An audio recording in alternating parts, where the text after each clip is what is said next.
The city buzzed with life, but no one noticed her. Cars sped past.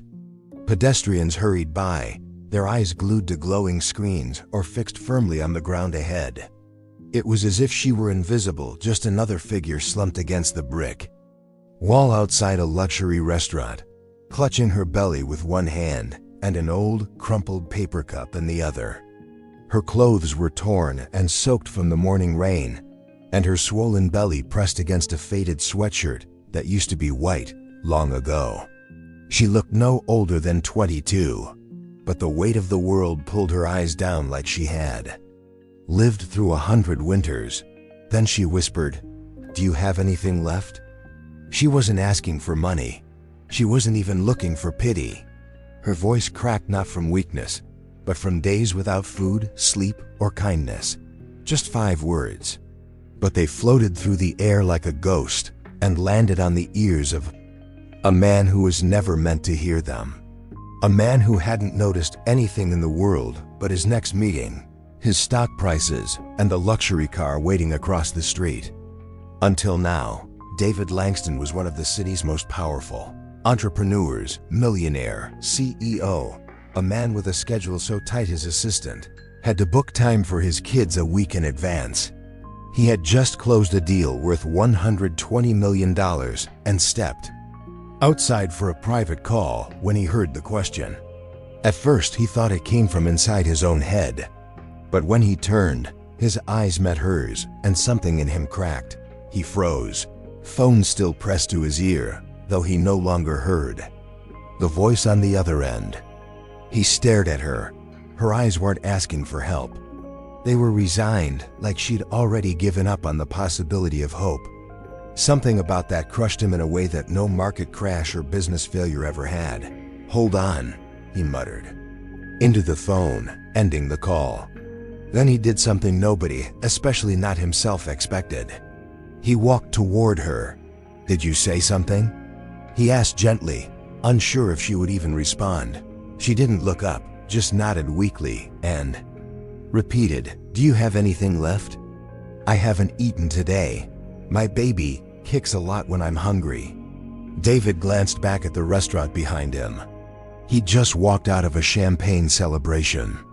The leftover hors d'oeuvres probably cost more than her month of food if she even had one. He didn't know what possessed him, but in that moment, numbers didn't matter. Deals didn't matter. The only thing that did was the look in that girl's eyes. "Wait here," he said. She almost laughed. Where else would she go? He returned minutes later with a tray stacked with food, warm, real food.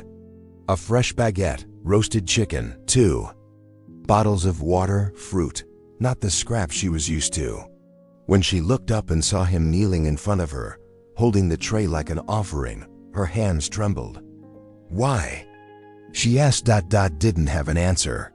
He sat beside her, ignoring the suit he wore or the strange looks from passers-by. "What's your name?" he asked. She hesitated. "Alana." "Nice to meet you, Alana. I'm David." She looked confused. Was he serious? A man in a Rolex, sitting on the sidewalk, introducing himself like this was a dinner party? "Thanks," she whispered, taking a cautious bite. As she ate, David asked gentle questions. Where she was from, how far along she was, what had happened.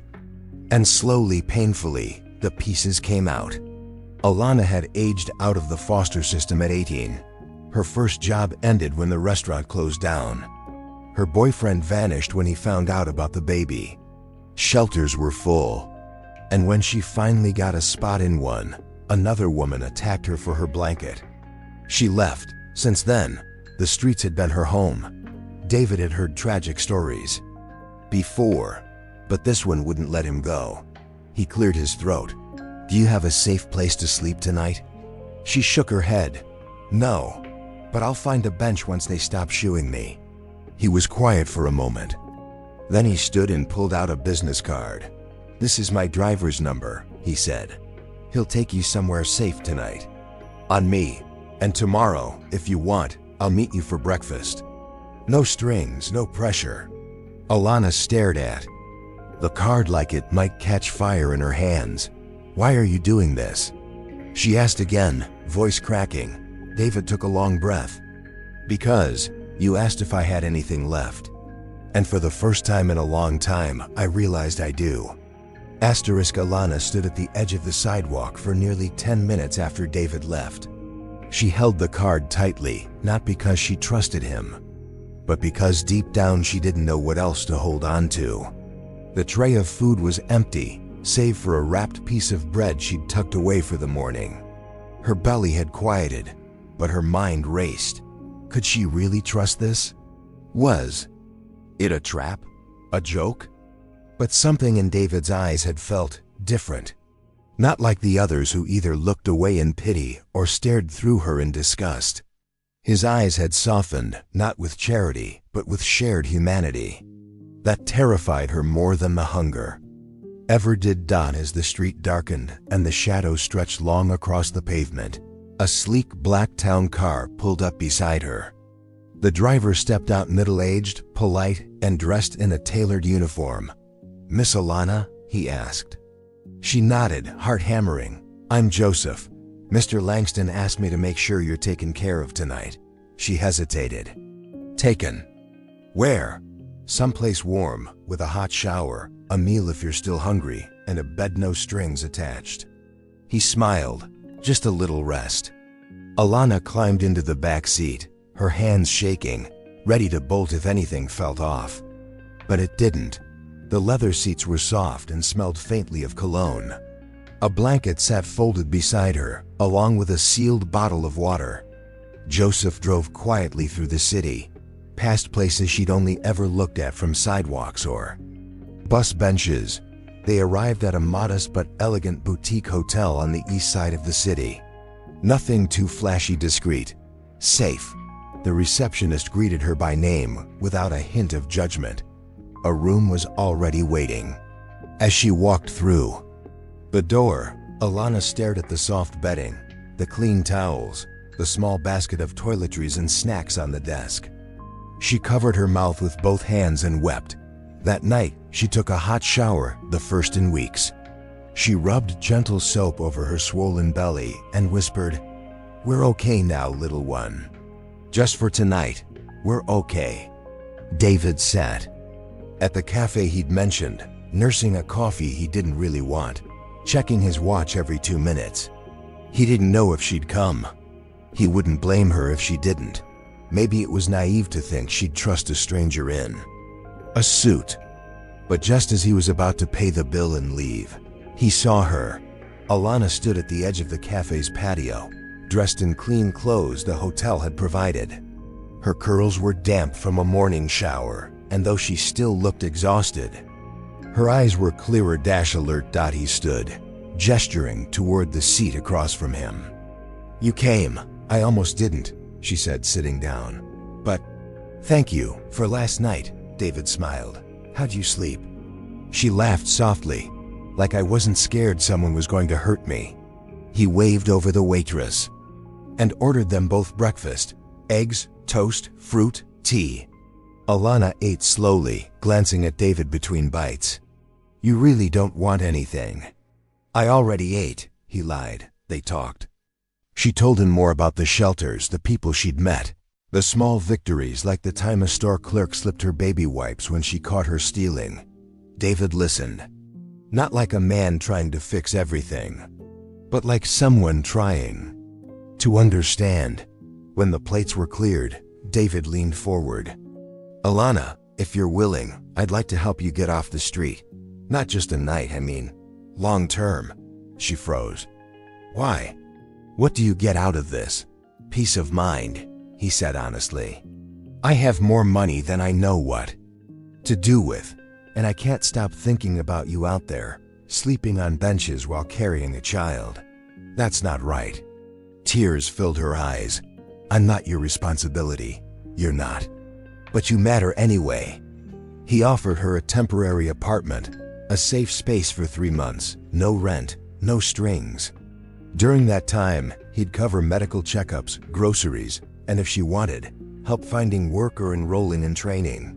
"Just until you can stand." On your own, he said. Alana stared at him. You have no idea what you're stepping into, David smiled. That may be true, but I've stepped into worse. The apartment wasn't in the penthouse, but it was clean, private, and full of light. There was a crib already waiting, a small kitchen, a bookshelf with novels someone had lovingly selected. Alana cried when she walked in. She placed her hand on her belly and said, "We're going to make it." David kept his distance, only checking in once or twice a week. He gave her space.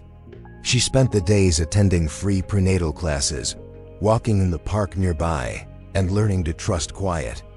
Again, she found a second-hand bookstore 2 blocks away and applied for part-time work, telling the manager the truth about her situation. To her surprise, the woman hired her on the spot. When David stopped by a week later, she met him at the door with flour on her hands and a wide smile. "I baked banana bread," she said. "Want some?" He did. And for the first time in years, he felt like he wasn't just giving something away, he was being invited in. 3 weeks passed, and for the first time in Alana's adult life, her world stopped feeling like a war zone. Each morning began not with fear, but with a cup of tea by the window. She'd started keeping a small journal, nothing fancy, just a spiral notebook from the dollar store where she wrote down her thoughts, the baby's movements, and her dreams. For the first time in a long time, those dreams didn't feel like lies. At the bookstore, she shelved novels, rang up customers, and found herself smiling genuinely at strangers. The owner, Margot, was a sharp-eyed widow in her 60s who didn't take nonsense, but had a soft spot for women who'd been through storms. "You remind me of my daughter," she told Alana one day. "She left when she was 17. I haven't heard from her in years, but something in your eyes makes me feel like I got her back somehow." Alana swallowed hard and blinked back tears. "Thank you for seeing me," Margot grunted, but patted her arm. "You're easy to see, honey. It's just the world that's blind." Meanwhile, David kept his visits short, respecting her independence. But inside, something was shifting. He'd started reading articles about prenatal nutrition. He even found himself watching birth documentaries late at night, wondering how the tiny person inside Alana was doing. It wasn't romantic. It wasn't charity. It was deeper, an awakening he hadn't expected. Then, one Wednesday afternoon, his phone buzzed with a message from Joseph. "Calling me. It is about Miss Alana." His heart dropped. He called immediately, and Joseph answered on the first ring. "She's at County General," he said. "Went in alone. She didn't want to bother you, but something's wrong with the pregnancy." David didn't wait. He canceled his meetings and sped to the hospital. He found her in a dimly lit room, hooked to a fetal monitor. Her eyes were closed, her lips pale. A nurse explained that she'd come in with severe abdominal pain.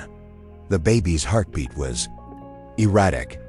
They were stabilizing her but couldn't guarantee anything yet. David sat at her bedside, stunned by how fragile she looked, not just physically but in spirit. Like all her strength had been drained, her eyes fluttered open. "You didn't have to come." "I did," he said softly. She smiled weakly. "I was afraid it was over." David took her hand. "It's not." The doctors monitored her through the night. Eventually, the baby's heartbeat leveled out, but they warned her she'd need to rest, truly rest, or risk premature labor. No stress, no long walks, no standing all day. That meant no more bookstore, no more solo errands. Alana nodded silently, but when David walked her out, she whispered, "I can't be a burden again." "You're not," he said. "You're carrying life. That's the opposite of being a burden." She broke down in the parking lot. For all her strength, Alana had never been taught how to lean on someone. That night, David made a decision. David hired a nurse to check in on her twice a week. He also sent over groceries, books, puzzles, whatever he could think of to keep her company. On weekends, he'd stop by with takeout, and they'd eat on the little balcony of her apartment. Slowly, their conversations grew deeper. They talked about dreams, his forgotten ones, her impossible ones. She told him about her childhood in foster care. "I never had a birthday party," she said once, tracing the rim of her glass. "So when I was 16, I made one for myself in the closet with a cupcake I stole from school. I sang to myself. I even made a wish." "What did you wish for?" he asked. She looked at him, eyes wet but strong. "That someone would notice me before it was too late." David had to excuse himself. In the hallway, he leaned against the wall and swallowed a lump in his throat, the size of his shame. All his wealth, all his success, and he had never seen this side of the world until a voice on the sidewalk asked if he had anything left. And now he couldn't imagine not seeing her. It was a bright Saturday morning. David brought breakfast a surprise she loved, fluffy cinnamon pancakes and mango slices. As they sat down, Alana looked different. Lighter somehow, but also nervous. "I've been thinking," she said. "I want to name the baby Hope."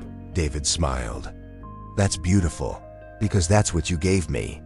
She paused, then added, "I don't want to just be the girl you rescued, David.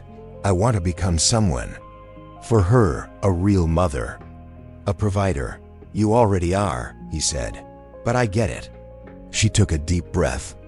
"Margot offered me a remote job, cataloging their online inventory from here. It's not much, but it's a start." David grinned. "It's more than a start. It's a foundation." In that moment, he realized something else. Alana wasn't just surviving. She was transforming. And being a witness to it was transforming him too. Weeks passed, and the rhythm of their lives settled into something unspoken but real. Alana worked from home, rising early to organize book titles and input metadata for Margot's online store. She drank tea in the mornings, took short walks in the courtyard garden with her nurse, and rested when her body told her to. The apartment, once foreign, had become hers, filled with little signs of life. A onesie draped over a chair, Prenatal vitamins on the counter, books with dog-eared pages, a framed print of a sunrise she'd found in a thrift shop. David continued to visit, not every day, but often enough that his absence was noticeable. And it wasn't just kindness anymore. They laughed. They debated movies. One evening they even played cards, and Alana cackled when she beat him at gin rummy. "You're not used to losing, are you?" She teased. He raised a brow. "You're not used to being undefeated. Watch out." But under the laughter, something deeper stirred, something neither of them dared name. They came from opposite worlds. She, the survivor of the streets. He, the master of boardrooms. But when they sat side by side on her couch, sharing silence or warm bread or stories they hadn't told anyone else, that line blurred. One evening, as he stood to leave, Alana reached out and gently touched his wrist. "Thank you, David," she said. "Not just for the apartment or the food, for seeing me. Really seeing me." He looked at her hand, then at her eyes. "I don't think I ever saw anyone clearly before you." But life has a way of testing the light we find. It was a Tuesday when the letter arrived. A pale yellow envelope tucked beneath her door. Inside was a printed sheet, no return address, no signature. Just a single sentence. "You can't hide. Forever, I know where you are." Alana's hands trembled. The world blurred. Her legs gave out, and she sank to the floor. The letter crumpled in her fist. She hadn't told David everything. There was a man. The baby's father. A man with fists instead of words. He had vanished when she got pregnant, but not before promising to come find her if she ever embarrassed him with the truth. She'd assumed he was long gone, lost in his own chaos. But now this letter. She didn't tell David right away. Instead, she stayed quiet for 3 days, afraid he'd see her as trouble. Afraid he'd decide the risk wasn't worth the kindness. But David noticed. "You've gone quiet." he said, setting down a cup of herbal tea on her table. "You're not just tired. What's going on?" Alana finally showed him the letter. David's expression darkened, but not with fear, with resolve. "Why didn't you tell me?" he asked gently. "I didn't want to lose what we have," she whispered. "I didn't want to drag you into my mess." He knelt beside her. "You didn't drag me. I walked in willingly."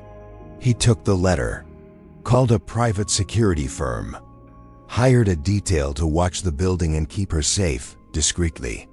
He even installed a second lock and a security camera on her floor. "I'm not letting anyone hurt you again," he said. "Not while I'm breathing."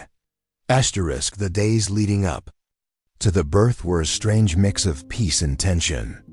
Alana's belly grew heavy and her steps slower. She talked to her baby more, whispering little secrets and promises. "You're going to be safe. I don't care what it takes. You'll know love even if I have to build it from scratch." David became her anchor, quietly present, never overbearing. He brought music playlists for the baby, downloaded baby name apps for them to explore together, and even showed up one afternoon with a car seat. Alana raised a brow. "Too soon?" He chuckled. "Never hurts to be prepared." Then, one crisp morning as fall whispered into the city air, Alana called him. "David," she said, voice tight. "It's time." The hospital lights buzzed overhead. Alana gripped David's hand as a wave of pain washed through her. She'd told him he didn't have to be there. He'd told her he wouldn't be anywhere else. The labor lasted 10 hours. 10 hours of screams and tears, of trembling breaths and whispered encouragement. "Breathe. Alana, you're doing amazing." I can't. "Yes, you can. You already have." And then, at 3:17 a.m., the room erupted with a new sound, a baby's first cry. Hope Langston came into the world with tiny fists and a full head of black curls. David stood frozen for a moment, watching the nurse place the infant on Alana's chest. She wept openly, whispering, "Hi, baby. I've been waiting for you." And then she turned to David. "Do you want to hold her?" He stared at them both, the strongest woman he'd ever known, and the tiny miracle they'd brought into the world. His hands shook as he took the baby into his arms. She blinked up at him, unbothered, already trusting. "I think she likes you," Alana said, smiling through exhaustion. David swallowed the lump in his throat. "I think I love her." Alana's eyes softened. "Me too." Hope's birth changed everything, not just for Alana, who now found herself waking in the middle of the night to soft whimpers and tiny hiccups, but for David too. The man who once measured his life in profits and quarterly gains now rearranged meetings to hold a baby for 20 minutes in a quiet apartment living room. His driver, Joseph, had never seen him so human. Alana noticed it too. One day, as David burped Hope against his shoulder, gently patting her back in that awkward, endearing way new fathers fumble through, Alana said, "You're not just helping us anymore." David turned, eyebrow raised.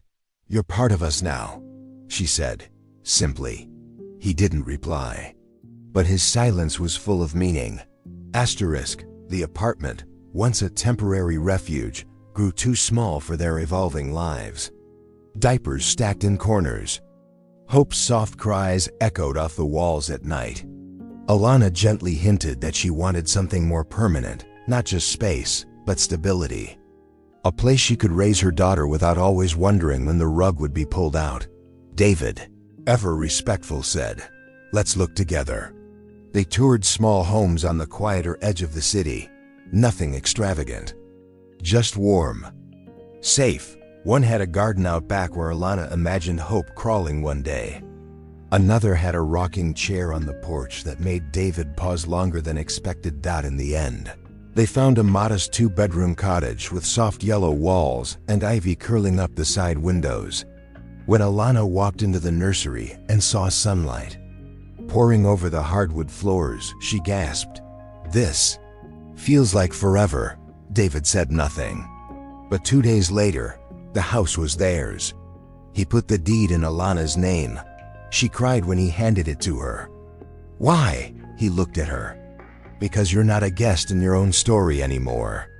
Asterisk, but peace as always is fragile. One quiet Thursday afternoon, as Alana folded laundry and hummed a hope in the bassinet, a knock echoed at the door.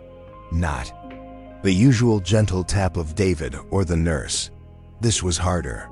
Heavier. She froze. When she opened the door, her heart dropped. It was him. The baby's father. Unshaven, eyes bloodshot, dressed in dirty jeans and a leather jacket that still carried the stench of smoke and sour whiskey. "I heard you had the kid," he slurred. "Must be nice, a cozy little setup you've got." Alana stood between him and the bassinet, heart racing. "You need to leave." He took a step forward. "Or what? You gonna call your rich boyfriend? Huh, you think he's gonna save you?" Again.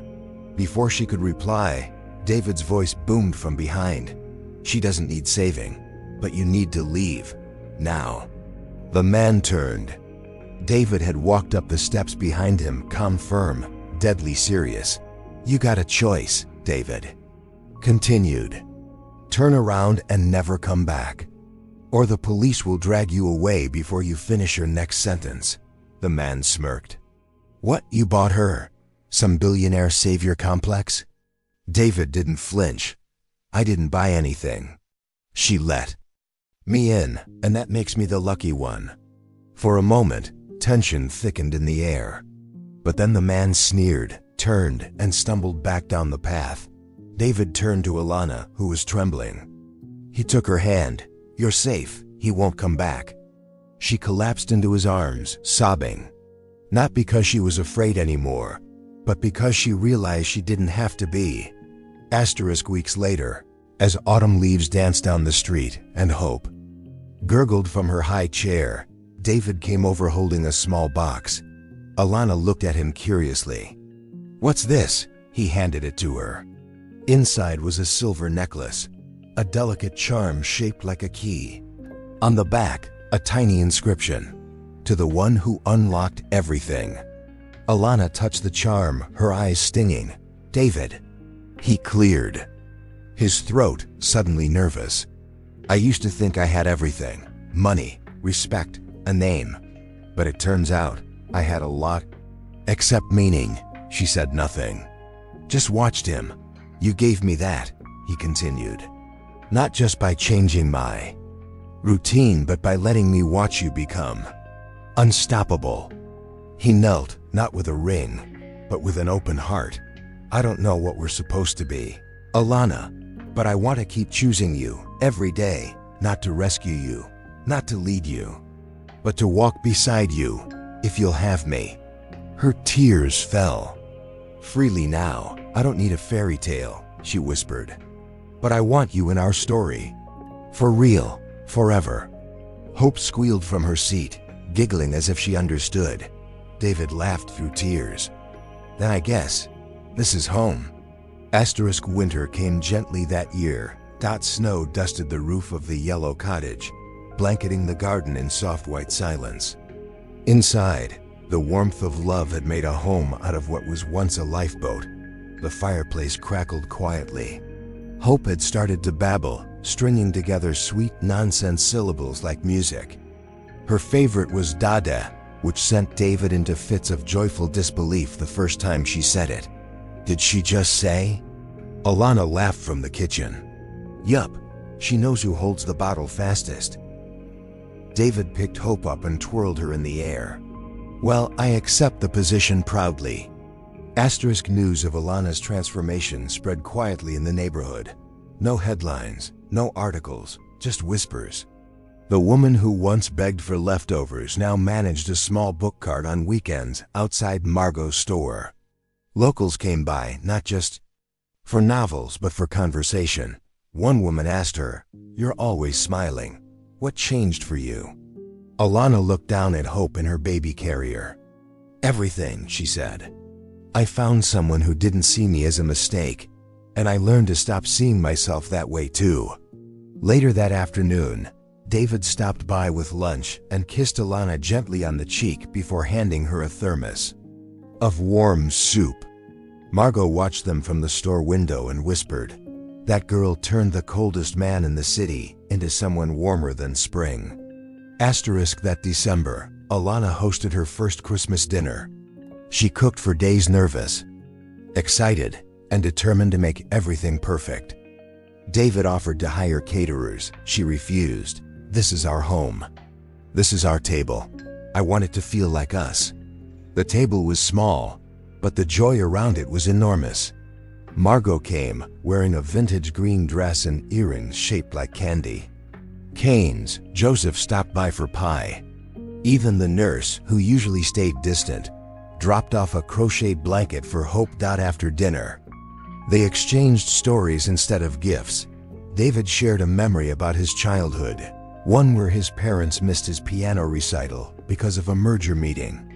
"I think that was the first time I learned to measure worth with dollars," he said, staring into his cocoa. "Took me decades to unlearn it." Alana reached across the table and touched his hand. "You've unlearned it well." Hope cooed from the corner.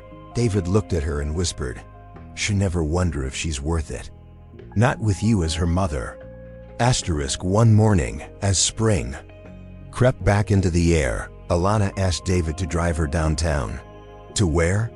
he asked. "To the spot," she said. He knew exactly where. The sidewalk outside the luxury restaurant hadn't changed much. People still passed by with coffee in briefcases, and not one noticed the woman in the clean jeans holding a baby, standing by the wall. Alana walked over to the brick and ran her fingers across it. "This is where I asked you if you had anything left," she said. David stood beside her. "And I didn't even know what I had until then." She knelt and placed something small on the sidewalk. It was a wrapped granola bar with a note that read, "If you need something, it's okay to ask. You matter." She looked up at him, eyes full. "Someone will find it. Someone who needs it. Just like I found you." The cottage grew with them. David and Alana never had a traditional wedding. They didn't need one. Instead, they planted a tree in the backyard on Hope's 5th birthday. They called it the Tree of New Beginnings. Every year, they added a ribbon to a branch, one for each milestone. Hope's first step, David's first missed meeting because he chose to stay home, Alana's first book review published online. They were a family, not born of blood or convenience, but of choice, of love, of a simple question that once echoed down a street corner and cracked open the world. Sometimes, the greatest transformations begin not with a grand gesture, but with a whisper. With a simple question, "Do you have anything left?" And sometimes, the answer to that question unlocks not just a meal or a place to sleep, but a life. This was the story of Alana, of Hope, of David, and of what happens when one act of compassion opens the door to forever. May we all see each other a little more clearly, and may we never be too busy, too rich, or too proud to notice the person sitting quietly in the cold.